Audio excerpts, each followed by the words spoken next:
Welcome back to Hathersage. Today we are at a location that feels like a film set, but it's actually a vital place of Manchester's soul, the Victoria Baths.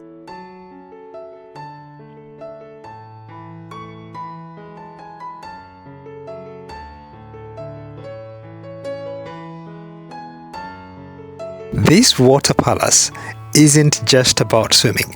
It's about the story of a city that transformed from an industrial powerhouse to a cultural capital. We'll be walking from the historic gates down to Plymouth Grove, discussing the architecture, the history, and even what it may cost to live in this revitalized neighborhood today.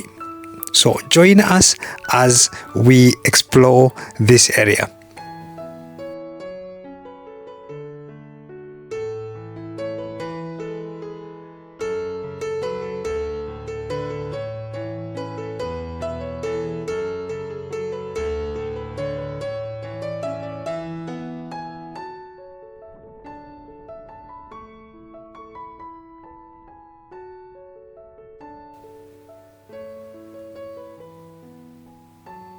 So look at this facade. It's a multicolored brickwork and terracotta designed by Henry Price. In 1906, it cost approximately around £59,000 according to my research, and that was roughly about £7.5 million today. But why spend so much on a bathhouse? And because at the height of the Industrial Revolution, Manchester was smoky and crowded. This was a statement of civic health.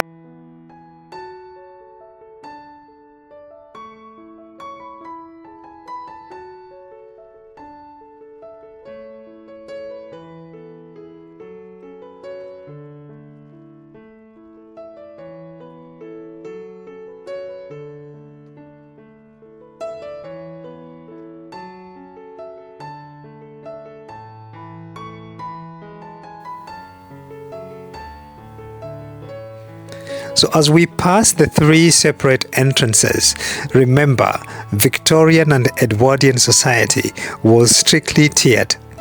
Males first class got the most ornate styling and the cleanest waters, surprisingly.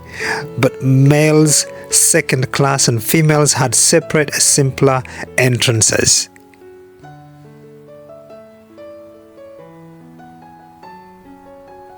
And a fun fact, actually, I've found out that the first class pool was even floored over in the winter to be used as a ballroom. So I don't know, but do you think keeping these signs today is important for history? Maybe it is. Or should they consider removing them? I know there is sections of the population that might think otherwise or in favor. Let me know in the comments below. I know it is important because it forms part of the history of this place.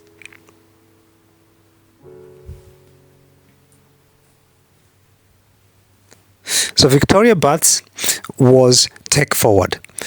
It had its own borehole to provide fresh water and a huge laundry system.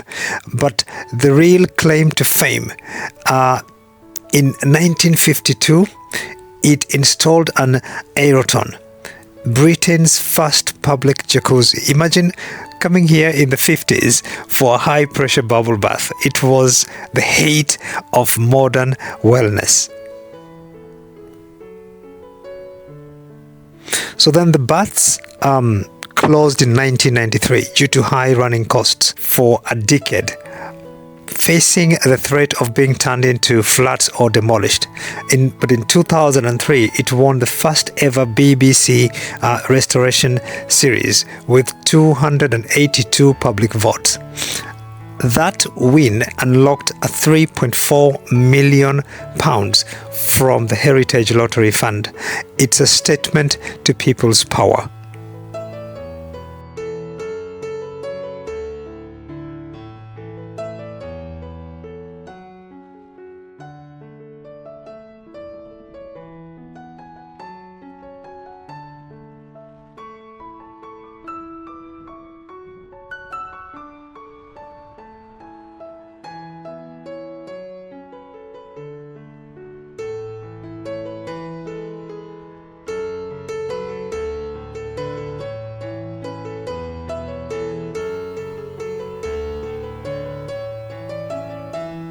So now, moving away from the baths, we see the homes to building. This area, known as Victoria Park, is a unique mix. You have these massive 19th century villas sitting next to the modern student developments. And then this contrast defines the M13 postcode in general. It is where Old Manchester meets the massive student population of the University of Manchester and the Manchester Metropolitan.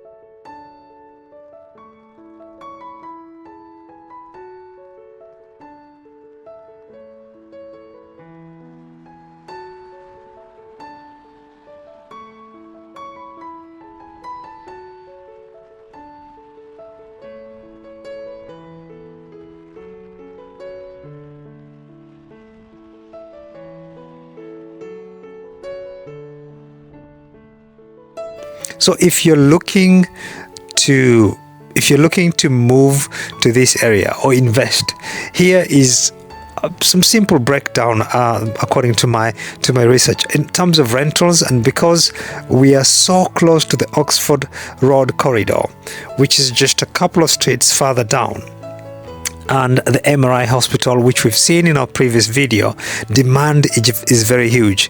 A one-bedroom flat in the M13, M14 area will typically fetch rents of around £1,000 to around £1,300 per month currently.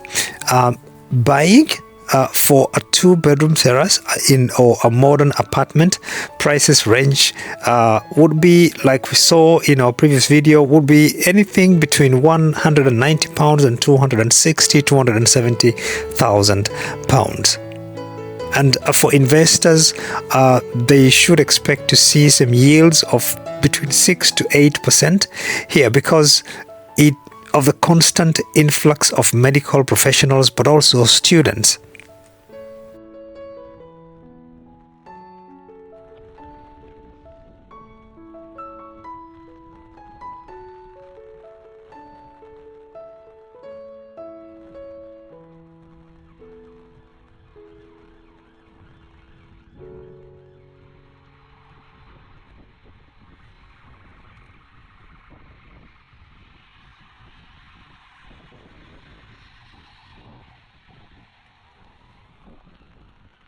So if you're a student or you're a medical profession coming to work or study in the area, this could be an ideal place because it is just a walking distance from the hospital and also from the university.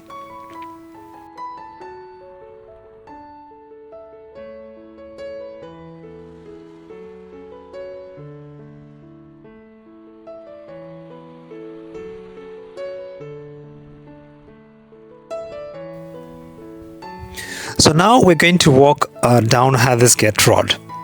We are heading towards the Plymouth Grove, which we've seen a part of it at least in our previous video.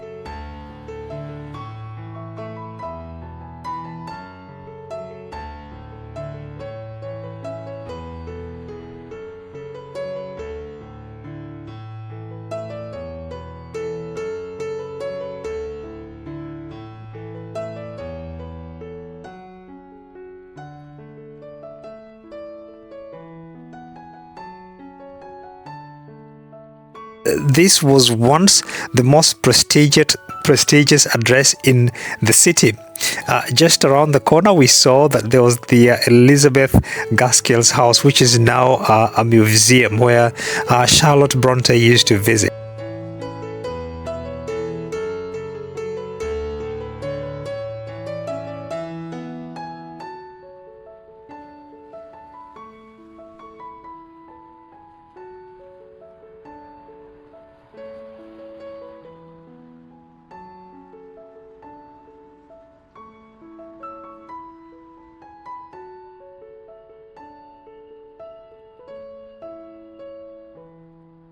It's amazing how you can walk 5 minutes and move from one or a 950 or 1950 jacuzzi story to a 19th century literary royalty.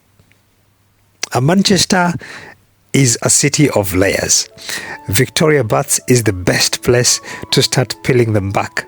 And if you enjoyed this extended look of the neighborhood, hit that like button and subscribe for more deep dives into the UK history and property. And thank you for walking with me. And do not forget to watch the previous video that we did last week, which covered the Upper Brook and the Anson Road, showing you the MRI Hospital, but also part of the Victorian Park residential area. Thank you for joining me today.